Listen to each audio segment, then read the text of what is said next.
Hi and welcome to another episode of The Leadership Enigma. This is part and parcel of our CEO series where we really get an opportunity to delve into leadership and maybe delve into human-centered leadership. And this is an amazing story because in today's episode, I have Ralph de la Vega, who has an incredible story of at 10 years old fleeing Cuba to get away from the Castro dictatorship alone. There's a story in that in itself.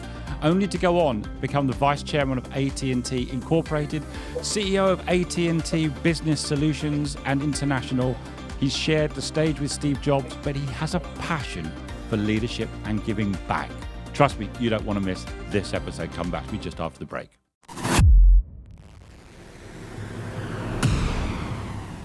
Hi, I'm Adam Pacifico, and welcome to The Leadership Enigma, a world-ranked, award-winning podcast that's insatiably curious as regards what leaders do, how they do it, and importantly, why.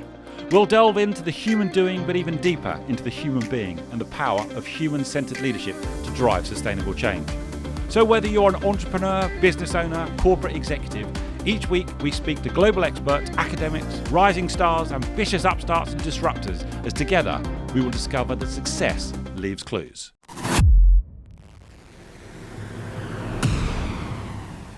Ralph, it's a huge warm welcome to the Leadership Enigma. How are you? I'm doing great, Adam. Thank you for having me. It's an absolute pleasure. I'm always looking forward to episodes, but I've been doubly looking forward to this one. Just help everyone. Where are you in the world at the moment? I'm actually in South Florida, in Boca Raton, Florida, specifically. I actually went to school here at Florida Atlantic University, so I came back home. You can't go home and away, Adam. So I love it here in South Florida, and I'm having a great time with the family here. I can only imagine. And for once, Ralph, the sun is trying to shine in London, so I'm not feeling as jealous as I ordinarily would do with the location you're in.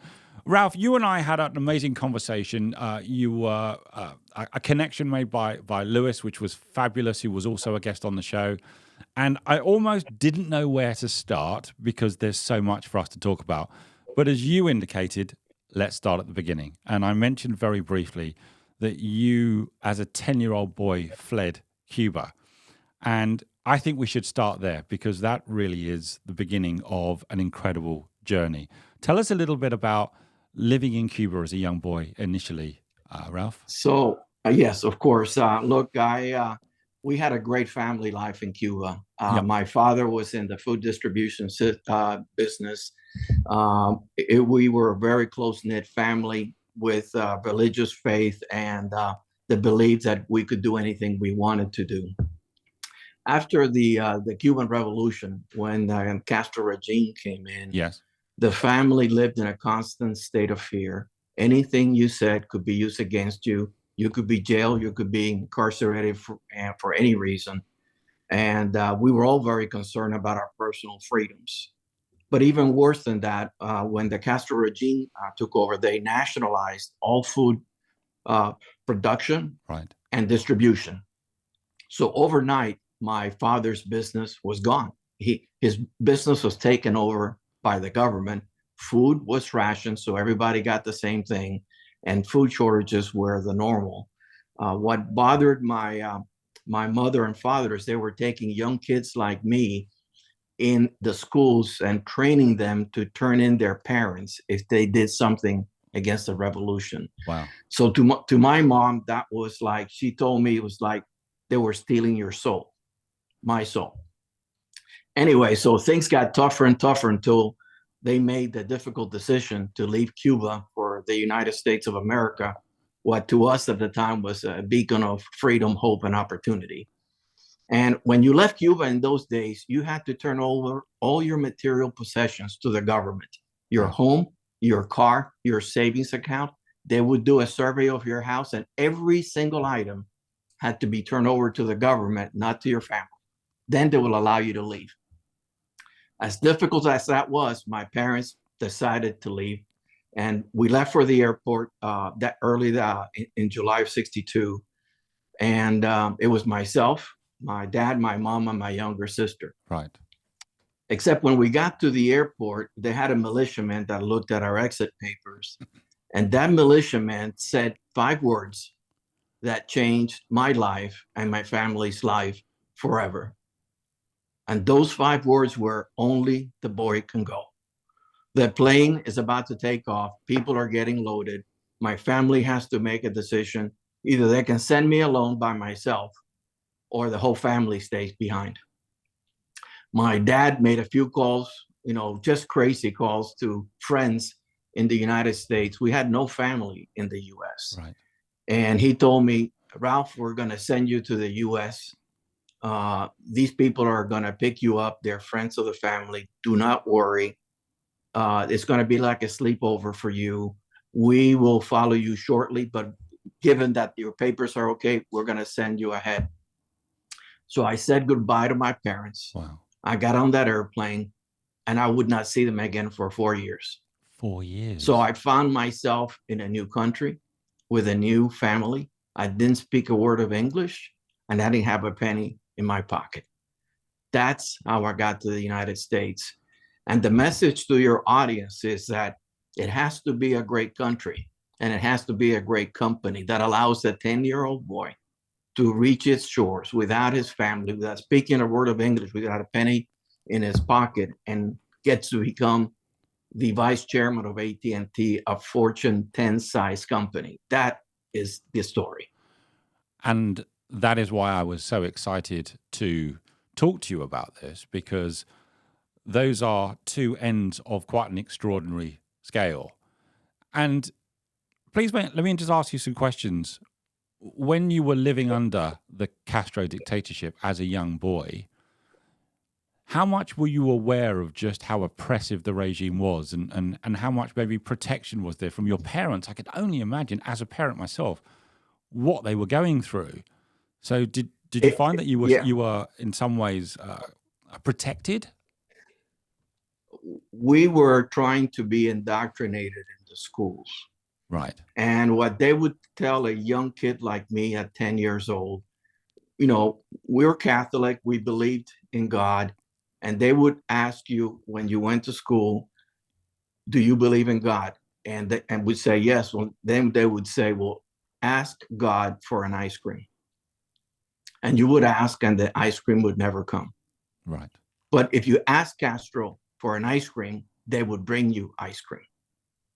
So this highlights the kind of dichotomy that we're going through, trying to grow up and seeing this contrast where the government is trying to get you to be an informant for the family in case the family does anything against the state. So those were the difficult days. But quite frankly, nothing was as dramatic as leaving my family and getting to the US by myself. Yep. And my parents told me they'd be there in a few days. So the few days went by, they didn't get here. We'll be there next month. Next month didn't come. We'll be there next year. Next year didn't come. And I learned over time that I could not let myself be a victim of the situation. Yes, I was alone in the US by myself. My friends were in their homes with their families. And I decided, I don't know what made me do it, Adam, but I decided early on that I was not going to become a victim of the difficult circumstances that I found myself in, that I would do the best that I could to make my parents proud when they arrived, that I would do my best. And ever since then, I've committed to doing whatever I can do to make sure I never become a victim of the circumstances that I face, and also to let others know not to fall victim to that, because the minute you do that, you put limitations on what you can achieve. Ralph. And I need to tell you this story because every time I've been interviewed, I've told this story so you can understand the connection. After my parents came, I was in high school, okay?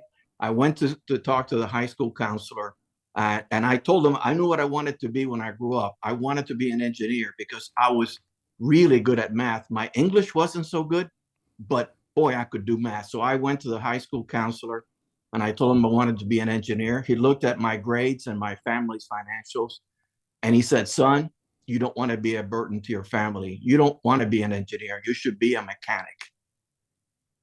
And I dropped out of high school and went into trade school to become a mechanic. Right. But the best mechanic I could be, until my grandmother arrived from Cuba. Grandmother is a mother of 7 children. She's a school teacher, a poet, and a pretty spunky lady. And so when I told her that I was going to trade school to become a mechanic, but I really wanted to be an engineer, she said to me something that changed my life. She said, Ralph, don't let anybody put limitations on what you can achieve. If you want to be an engineer, you can be an engineer. So, I rebooted myself. I quit the trade school. I went back to high school and I got my engineering degree, and the rest is history. So the moral of that story is you can never let anybody put limitations on what you can achieve, including yourself. I tell young people, dream big, believe in yourself, get a good education, and the whole world is open to you from an opportunity point of view. And I'm so glad we've had the chance for you to tell that story. Ralph, I'm curious as to where on earth did you get that strength of character and resilience 10, 11, 12 years old? No English, foreign country, family, not with you. Where's that coming from? In the end, Adam, I have come to believe and strongly that you test a person's true character when they face adversity. It is not during the good times that you know how good your partner is, whether in business or in your personal life. It is how you deal with adversity. And I think how you deal with adversity defines who you are as a person. Those early days were so difficult for me, Adam, that when people ask me, Ralph, how difficult was it to do the merger with AT&T Wireless, a $41 billion all-cash transaction, the largest in the U.S. history at the time, I tell them that is relatively easy. Hard is leaving your family, leaving your country, and starting over. But the real message here is that you can start over again, Adam. And this is the message of inspiration that I give people. If I did it, I'm a very normal person. You can do it. No matter what life puts in front of you, you can always succeed, and because the human spirit is incredibly resilient. And it's incredible, as you say, you went on to help lead a Fortune 10 company. I'm sure that probably wasn't in the plan when you were 10 years old in relation to it. So a lot has happened.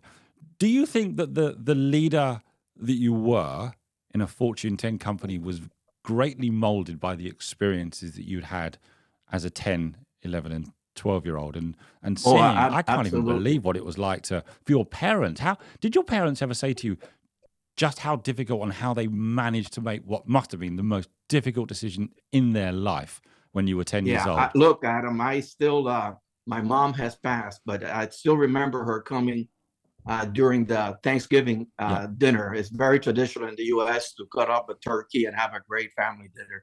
And I remember doing that, carving the turkey. I'm now the CEO of AT&T Mobility, so I have done good.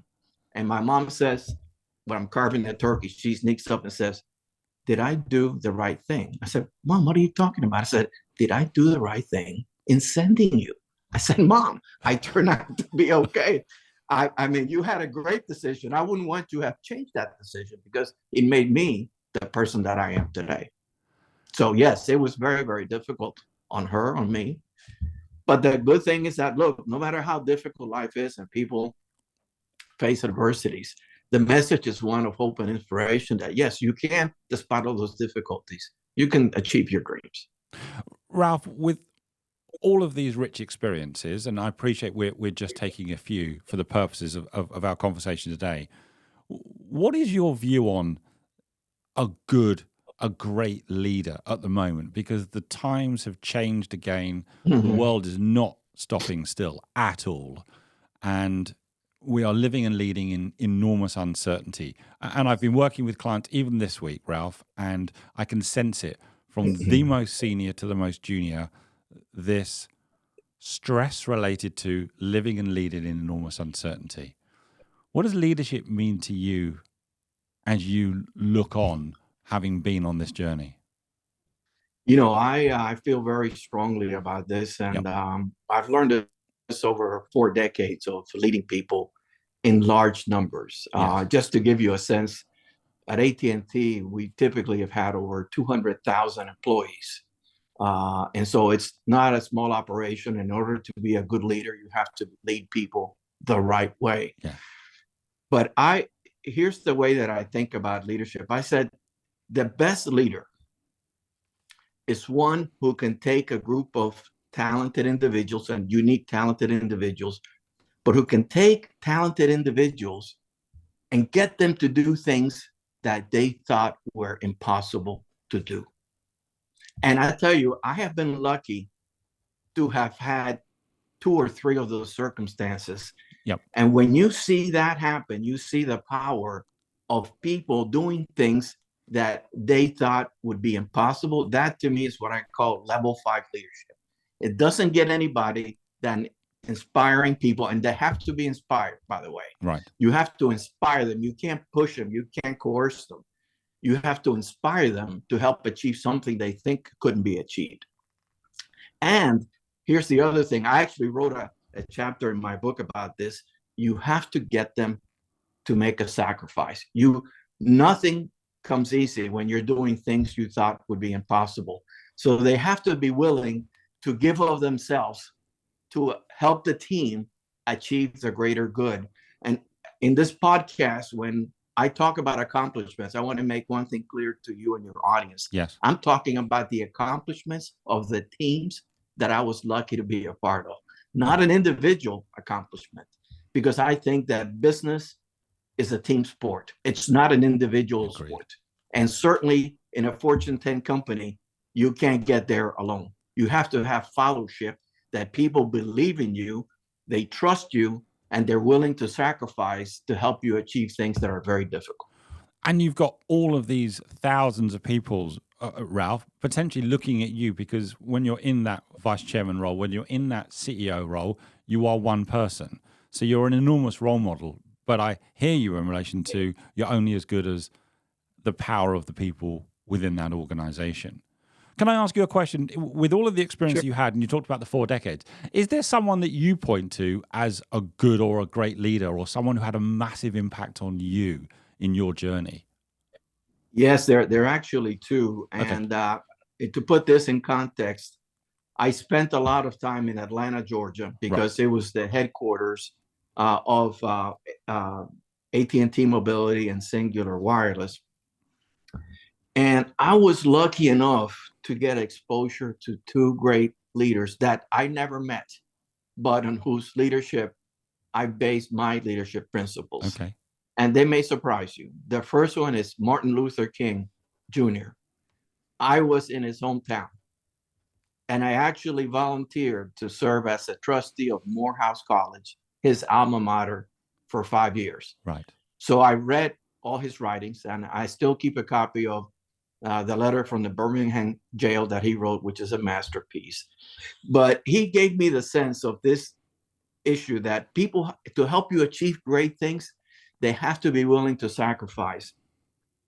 The people that followed Martin Luther King in the civil rights movement in the United States were willing to sacrifice their personal safety, of all things, their personal safety, to protest against injustice. But he did it with peaceful means. And so that to me was a hallmark of a great leader, he who can inspire people to do difficult things and do so peacefully. The second person is Roberto Goizueta, who is the former chairman of Coca-Cola. Right. And he is Roberto Goizueta is the CEO and chairman of Coca-Cola at one time. He came from Cuba as an immigrant, but he came years before me. And when I went to the World of Coca-Cola, which is an exhibit in Atlanta, and I saw this huge mural of a guy like 2 stories tall, I said, who is that guy? And they said, that's Roberto Goizueta. He is a Cuban immigrant, just like you. And I said, maybe one of these days I could get to grow up like him. And I tell you, the reason I do these podcasts and that I wrote a book is because I want to give people that same hope that he gave me, that yes, I'm an immigrant, but this is a great country. And if you handle yourself correctly, you can achieve great success. Ralph, in many of the things that you have done, you've experienced, and you're talking about now, you are an inspiring role model to many. And I know that you're passionate as well about lifting others. And you just spoke briefly about you're only as good as the people who are following you, who are part and parcel of your organization. And that can be many, hundreds of thousands. Tell us a little bit, because I know when you and I spoke briefly, there were a number of people that you've worked with that they've all lifted themselves, haven't they? They've all gone on to become CEOs. Tell us a little bit about that, because I know you're incredibly proud about this, but tell us about it. So look, in my career, I had so many great things. I had an opportunity to work with Steve Jobs in launching the iPhone. We connected the Tesla cars for Elon Musk. We launched the Kindle with Jeff Bezos worldwide. Those are not as important as what you just stated, is that 24 of the people that I work closely with have gone on to become CEOs of their own company, some small, some large, but CEOs. And to me, it's a credit to them, and the fact that I gave them a chance to experience what leadership is by putting them in the front line. Because I think you can only learn so much by reading a book, by going to a seminar, even by listening to a podcast. What I gave those people was a chance for them to test themselves, to be authentic leaders, and to learn from their mistakes so they could be better leaders. You cannot be a great leader if you don't make mistakes along the way, because that's the way you acquire wisdom. You get wisdom from your experiences, and you get your experiences from your mistakes and actually watching the mistake of others, which is preferable, right? And so I'm very proud of those people that not only have they achieved that status, but they've achieved it the right way by being principled leaders and being authentic in their own ways. Because that's the one thing is, even though you may have a role model or somebody you follow, you cannot be him or her. You have to be your own person. And what opened me for people at AT&T to see me is I talked about my story. I told them how difficult it was. I told them I came from humble beginnings. That's who I am as a person. Right. I don't hide that. And that helped me, in the eyes of people, come across as an authentic person. It's an incredible hit rate, isn't it? 24 people who have gone on to become CEOs. You mentioned, though, this in some ways embracing failure or embracing the mistakes. I work with so many senior leaders. I'll be honest with you, Ralph, they're very nervous about that. They're very nervous about making mistakes on an individual basis, from a brand basis, from a reputational basis, from a regulatory basis. What advice have you got for senior leaders operating now in 2024 with all of the pressures and the fast-paced changes? They're deeply nervous about making mistakes. They'd love to learn from mistakes, but no one wants to make one. Yeah, you have to push yourself to the edges of your boundaries. And actually, I have learned the most when I have felt the most vulnerable. And the message that they need to understand is sometimes you have to make a mistake. You need to keep it a small mistake. Okay, you don't need to make it a huge mistake. So I'm not saying advocating. Let's not break the entire business model. Exactly. Don't bet the whole business on some crazy scheme, but do small things that can help give you the confidence that you can take a risk. And I can give you two. Okay. If I could. I don't think you and I have talked about this, but one demonstrates that you can take a chance, and that chance could dramatically change your career. And it's a story of inclusion. And I'll try to be brief. Okay. But when I was running our properties in Latin America in 11 countries, one of those countries was the country of Ecuador, a small country. In the scheme of things could go wrong in Ecuador, and I wouldn't feel it in the other 11 countries. So I could take a chance in Ecuador.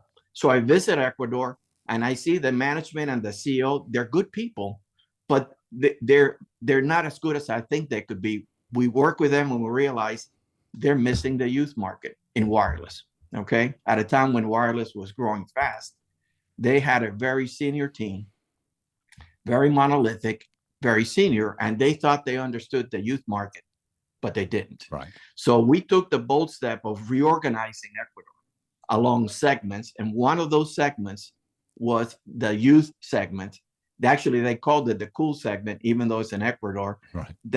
And that segment was people who were 25 years or younger. We made a joint decision that's changed my whole view about inclusion by that decision. We said, in order to lead that segment, you have to be from the segment. So I appointed a 22-year-old young lady to do the entire P&L for the youth segment in Ecuador. Right. And she started changing the colors of the packaging.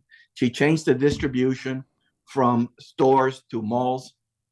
She hired an all-girls band to promote this. And I go, if people at AT&T find out that I've made all these changes, they're going to kill me because it's against the brand qualities, right? But I said, I'm willing to take a chance. So she started experimenting. Then she brought me the whole plan for the year. Here's what she wants to do. And I looked at that plan, Adam.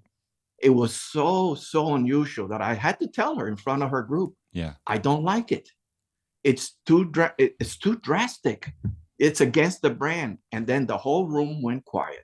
And she said these words that changed my view completely. She said, sir, you are not the target audience. And she was right. And she was right. It was like a lightning bolt. And I said to her, you know what? You're correct. I'm going to fully fund your program. We fully funded her program, Adam. And what started happening, sales started to increase. But text messaging started going through the roof because the kids were text messaging at a time when text messages was in its infancy. Right. And it was so geometrically skyrocketing that I had the internal audit team check it because I can't believe that it's this good. It was that good. We took Ecuador from being almost last in the world in text messaging per capita to second in the world next to the Philippines at the time. Wow. That's how dramatic it was. And I looked back at that decision. I said, boy, if we had never taken a chance on Ecuador, I never would have found that out. And now that I found out that formula, put somebody from the segment you're trying to acquire in a leadership position and listen to them and give them what they need. So what we did when I came back to the US and I was running wireless, we did the same thing for the Hispanic market. The first thing I did is huge market in the US. I put a Hispanic to lead it and we funded with whatever the person demanded. We went to #1 market share in the Hispanic market for postpaid wireless in the US. We said, let's do the same thing in the African American market. We went to #1 in the African American market, and we did the same thing with the Asian market. We went to #1 in the Asian market, the African American market, and the Hispanic market, even though we didn't have #1 share overall.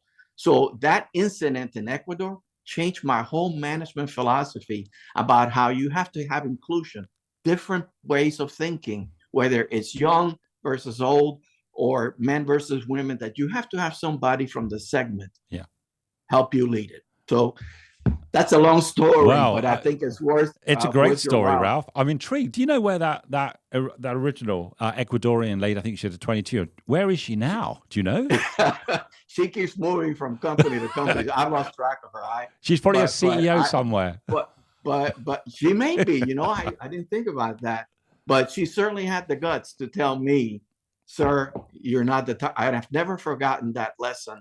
And, that's what really hurts so many people, that they forget that they're not the target audience. So you're not expected to like some of the things that people may do in the youth market. That's just the way the youth is. Now, I know you're a great believer in winning the right way as well, aren't you, Ralph? And in a highly competitive environment, I think that's important, that we never lose sight almost of that North Star. Just tell us a little bit about your thoughts on, yes, win, yes, be competitive, yes, be best in class, but win in the right way. What do you mean when you say win in the right way?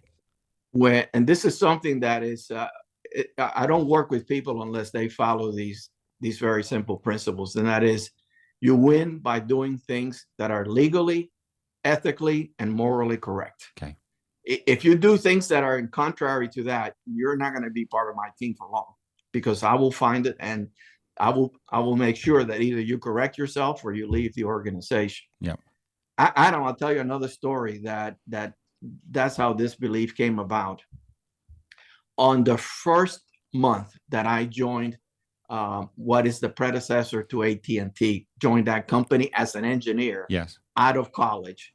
I was doing engineering work, but as part of that work, they required us at the time to use to check coin stations. You know, the coin telephones that are now obsolete. Right. That you would put a coin in. Yeah, I remember them well. It dates me, but they asked me to do that. You and me I said, alike. of course I can do it. So I go check my phone. I put in, this is just to see if it's working right. Yep. Make sure you report it if it's not. And so I put my coin in, and all the money comes out of the phone. It's like if I hit the 3 bananas in Las Vegas and all the money came in. Now, I had just finished my 4-year degree. Yes. I didn't have very money. I had a beat up Volkswagen that the windshield wipers didn't work. But I took every one of those coins back to my district manager and said, I don't know what happened, but these don't belong to me. You can have it back. And I went back to do my engineering job. 2 hours later, the district manager comes back to me and he says, son, did you know those coins were marked? I go, what do you mean marked? Oh, yeah, they were set up to see if the coin collector was ethical, and you fell right into the trap, but you passed it with flying colors.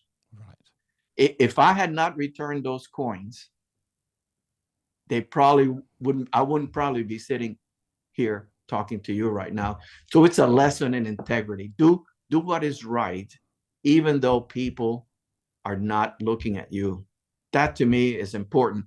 But look, running a worldwide organization with operations in 200 countries, I learned that, you know, I have to make sure that the people that I have as leaders act in an ethical way, because they're going to be 4,000, 5,000 miles away from me. And so I made sure that before I appointed those leaders, they sat in my office. We talked about how you do business, and you only do it this way. And nothing was left out. In some cases, I even gave them the instructions in English and in Spanish, so they would make sure that there's no mistake in translation about what was being asked.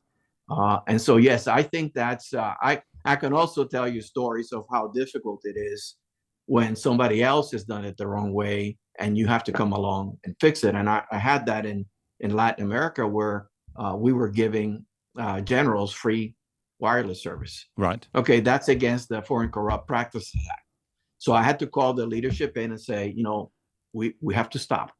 And I said, we will give the generals a fair price, a good price, but they cannot have it for free. Right. So the whole room goes quiet. Hand is raised. Said, sir, who's going to tell the generals? Was that a job for you, Ralph? And I said, no, you're going to tell them. You sold it to them, so now you just have to tell them. And you know what? Accountability. It worked out because one of the things that I did early on is I made sure that I talked to the president of the country on whose countries we were going to make huge investments, and let them know this is the way we operate. We don't do grease payments. We don't do any of that. And we won the right way. Ralph, when I talk to a number of senior leaders, I always try and work out what their non-negotiables are. And I think it's very clear what your non-negotiables are, which in many ways gives people clarity. And then they've got your trust and they're empowered and able to do what it is you hired them for, to be great, but on the playing field. Exactly. This is what the people told me. You know, they were, once we told them this is the rule, they said it liberated them, because they could tell people, Ralph says we don't do that. And they didn't get the pressures to bribe people and other things. It relieved them of that. And I think that's why we were successful, as people were freed from the concerns that they had about when they got asked for things that were illegal. Now, Ralph, life isn't always rosy and there are always challenges, but I want you to tell the story, because I think you mentioned a story to me that involves some car tires. Yes, that was a lesson for you. So would you be a star and just tell us that story? Because you've also learned some leadership lessons along the way, right? Yes. I think the best thing I have done in my career is to put talented people in a position where they could learn, and there's just no replacement for this. So I had a very talented young person that we actually hired from one of the strategy companies. Yes. That is very famous. And he was my strategy person. And he told me he wanted my job. You know, he wanted to be CEO. And I said, well, you've never supervised people. We have 200,000 people in this company. You'll never be a CEO if you've never supervised people. So he goes, well, go ahead, send me to a job.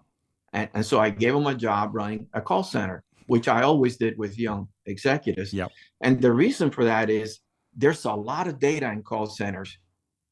You get the duration of the call, you get the customer satisfaction ratings of how the call went. Budgets are an issue, but you also have to deal with a lot of people, not just employees, but customers who call you every day. So in order to be successful running a call center, you have to balance those things. So I said, fine. He said, fine. So I had him run a call center. 30 days later, I check up on him and I said, how's it going? And he goes, they don't like me. I go, well, how do you know? He goes, they slashed my tires. I go, okay, that's a real problem. That's probably better than the 360. They're telling you you're really doing something wrong. So I visited with him. I looked at what he was doing, and he was just very talented, but he didn't know how the operation ran. So instead of being humble and saying, look, I'm the new person. Yep. What are the problems you have? How can I help you win? He was being assertive and telling them what to do, and they knew he didn't know the job. So it was an immediate clash. And I said, look, you're going to get derailed if you can't change your leadership style. Listen to me. You've got to be, you're really smart, but you got to listen to them first and make sure that they feel like you're listening to them first. And that gentleman did that. 2 years later, when I moved him, the people hated to see him go. And many years later, he called me out of the blue sky and said, I wanted to let you know that I'm now the CEO of a company with 45,000 employees. And thank you for that learning experience. Wow, that's probably the best learning experience he could have had at that time, Ralph. And I'll give you one other one, because this is so important for your listeners, that everyone has got this, okay? But I also assigned a young lady at a time when women were not very prominent in leadership positions to replace a network operations executive that was a legend in his own time. Very difficult to do. I was very concerned because I was wondering how she's ever going to replace a person, but she accepted it. She's very talented. So I put her on the job. I do the same thing that I did with this other gentleman. I go see her in this case. I didn't call her. I went to see her. But going to her office, I ran into all her people. And I said, how's she doing? And they go, she's the best general manager we ever had. I go, can't possibly be. I ask another person, oh, she's the best general manager we ever had. So I go, why? And they go, she fixed the gate. What? She fixed the gate. And it was an inner city work center where the entry gate, which had double barbed wire on the top, would sometimes stay open. And it was making people afraid that people would come in and burglarize their cars. They had told this general manager before. He never fixed it. Right. They told Shirley that. Within 30 days, it was fixed. They would kill for her to be successful, right? So the message to you and to your audience is, do you have a gate that is broken? Do you have something that you have failed to listen to? Because I guarantee you, if you fix the gates, hypothetically, you're going to get people to be on your side all the time. If you ignore them, you're not going to be viewed as a great leader. You have to listen first. You have to listen to what people are concerned about. If you don't do that, they think you don't care about them. Ralph, I love these stories, and I'm making feverish notes because I hope I can pull these stories out and share those as I travel around the world working with leaders as well. I know you've really got this passion for giving back, and there is am I right, the De La Vega Entrepreneurship Award. Tell us a little bit about that. How did that come about? Well, when it's a part of the story I didn't tell you about, but when I got here as a 10-year-old boy, the people who looked after me were immigrants as well, right. Cuban immigrants, but they were serial entrepreneurs. Right. Okay, they owned property in Cuba. They didn't do some of the more difficult manual labor jobs. But when they came to the U.S., they had to reinvent themselves. They went to work in a furniture factory. They learned how to make furniture. They started making furniture in their garage. Yeah. Then they set up a store. Then they set up a shop. Then they had multiple stores. And it highlighted to me how these people could reinvent themselves because they were entrepreneurs. They were serial entrepreneurs. So at AT&T, I was always, and this is the connection to Louis Gump, the entrepreneur inside of AT&T. And you have to be entrepreneurial to do a deal with a Steve Jobs and Elon Musk, Jeff Bezos, or Mark Zuckerberg. You have to learn how to work in that environment. And to me, it was one of the things that has made me successful is the capability to believe in entrepreneurship. So I think that what I wanted to do when I was at JA Worldwide is to encourage people to learn about entrepreneurship. And the purpose and the mission of Junior Achievement Worldwide is to teach kids around the world about entrepreneurship and financial literacy. JA Worldwide now reaches over 12 million young people in over 100 countries every year. And they have a program that they call the Company of the Year program, where kids from all these 100 countries have to set up a company. They get trained on how to do it. They have to pick a CEO, a CFO, a CMO, develop a product, market it, and show that they can make money in doing so. And so each year, there's these hundreds of companies that are getting developed, but they were not getting the notoriety. So I developed the La Vega Global Entrepreneurship Award to set up a global competition. And each year, there's a company that's designated as the winner of a region, for example, North America, Africa, Asia, and the Middle East. And then they get to compete for the De La Vega Entrepreneurship Award, which is a 5-figure cash prize for the winner. The losers also get a small prize, but it really has brought this competition to the world. And I'm so proud that the team last year who won it was from Africa. Africa had never won it. And now they have, it has set Africa on fire. And by the way, we're picking the winner of the 2024 De La Vega Entrepreneurship Award next week. I will be selecting. I've got the six regions, 6 videos. The young people develop the videos in 3 minutes, and they come and make a pitch, and the judges select the winner of the De La Vega Entrepreneurship Award. This is the 4th year we have done this, and I made a commitment to continue that for a decade. So we'll do it for at least 10 years. Well, we'll be keenly looking at who is selected for the 2024 award. Let me make a plug for JA Worldwide. I was its chairman for 4 years. JA Worldwide has been nominated for the Nobel Peace Prize 3 years in a row. Wow.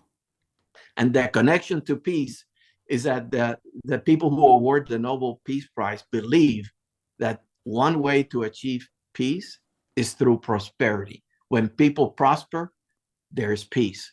And what we're teaching people through entrepreneurship is how to prosper. And so I am super proud that after all these years, the organization is getting the recognition it deserves. And it is my way of paying it forward, the things that I learned in a very, I think in a very inspiring way. Ralph, I really appreciate it. Let me ask you my final question, because this is a question I probably can't ask that many people, but I have to ask, what was it like to share the stage with Steve Jobs, and how did that come about? Well, it's a great story. And by the way, it's a story that we've already talked about, taking risk. So the way I got on the stage with Steve Jobs, it's a very little known story, because they think of me and Steve working to launch the iPhone as an exclusive for AT&T. But before the iPhone, there was another phone that we launched together called the Rocker. The Rocker phone. And that phone was the first phone in the world that had 100 iTunes songs in it. I was part of the COO at AT&T Mobility, which was at the time Singular Wireless. And we thought putting music in a phone came together, but nobody had put iTunes in a phone before. So Motorola developed the Rocker phone. Apple worked with them to put the iTunes music, and I was the one who was selling it exclusively. Well, we thought that putting 100 songs in your phone was really, really good, because hell, I couldn't remember 100 songs. What is your first 100 songs? But it was a dismal failure. We could not sell it because people wanted many more songs through iPods Right. and other non-phone. So it was a failure. We put so much marketing on it, but it failed. And so it is that failure that led Steve Jobs to say, I can build a better phone. Right. And by the way, we did that deal with Steve Jobs, and here's the real strong what it's like to work with Steve Jobs. It was a real honor and a pleasure. But here's the test that I had to pass before getting to work with him. When he told me he was developing the iPhone, I had to go to Cupertino and in front of him sign a non-disclosure agreement that I would not tell anybody what the phone looked like, including my family, including my CEO or the board of directors of the company. Right. I signed it. And when I got back, people asked me, what does the phone look like? And I had to say, I can't tell you, but it's going to be a game changer. You have to trust me that we need to make this deal work. And in the end, the board of directors approved it without ever seeing the phone. Wow. And so it really is a highlight that I had to be true to what I told Steve.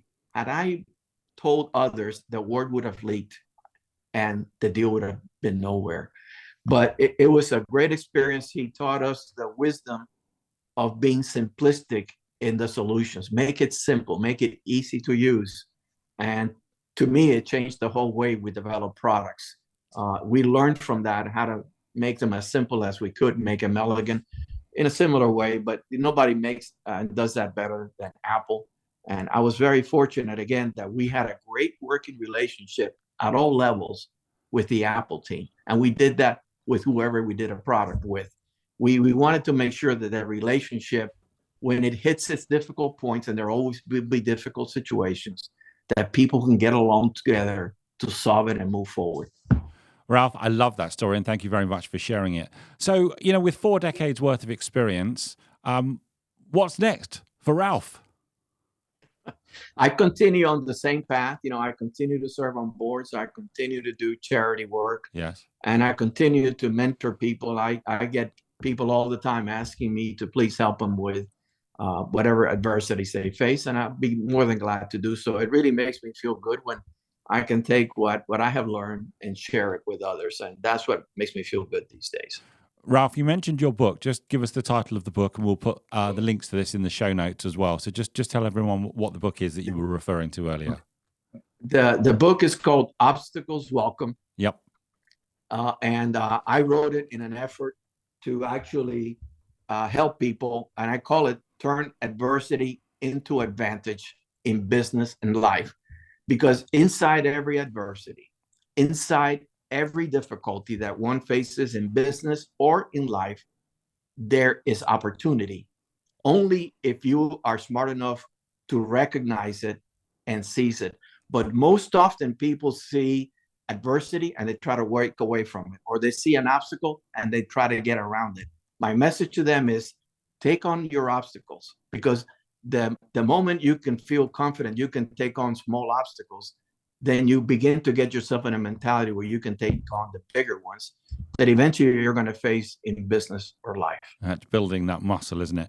Ralph, if people want to get in touch with you to continue the conversation or get you involved in their conversation, what's the best way? I have a website, ralphdelavega.com. Okay. I'll put that in. You can just have them go there. There's a way for them to connect with me and write to me when you look. And it's got all the articles that I have written about leadership. Right. And the stories, including the story of JA Worldwide. Thank you. I appreciate it. Ralph, I have to ask, because just behind you, obviously, you've got a crash helmet and a football. I'm intrigued. What's going on there? So those are things that I have captured along my career. The football is from Messi, signed by Messi when I ran our business. Now I'm jealous. I've done really well in Argentina. Wow. And the racing hat is a Red Bull racing hat, because we connected all the Red Bull racing teams in 31 racetracks around the world. We provided the wireless connectivity that allowed the control center to see how the car was performing and to advise the driver when to pull in and change. So that one is signed by Verstappen. And so you those win. two. So I had to ask, right? I had to ask. You had to ask. And actually, the little one in the back there, the little blue one over here, Yep. of all the things I have, those are not the things that I have received. But that's the one that I like the most, because that's the De La Vega Global Entrepreneurship Award, and that's the one that I give away. Oh, I can't receive. Can you grab it off the shelf there? Let's let's get a closer. We've got to get a closer look at this. I think wow. Okay, so that's what people are competing for. Yes, that's correct. That's correct. We'll put it over here. So the 2024 winner will be announced very soon. Next week. I love it. Brilliant. Ralph, you've been an absolute superstar for taking the time to chat and connect. I'm incredibly grateful for us being put into contact with each other. And thank you so much. I hope you've enjoyed it. I've thoroughly enjoyed it. You do a great job, and I wish you the best of luck. Continue the series. They're much needed. Ralph, thank you so much. Take great care, and we'll see you soon, I hope. Bye for now. Take care. Bye-bye.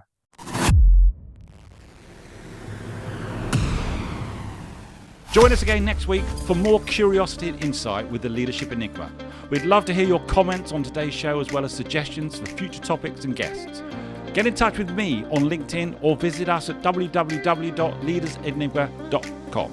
Don't forget to rate, review and subscribe on all your major podcast platforms and on our dedicated YouTube channel. Thanks again for joining the community.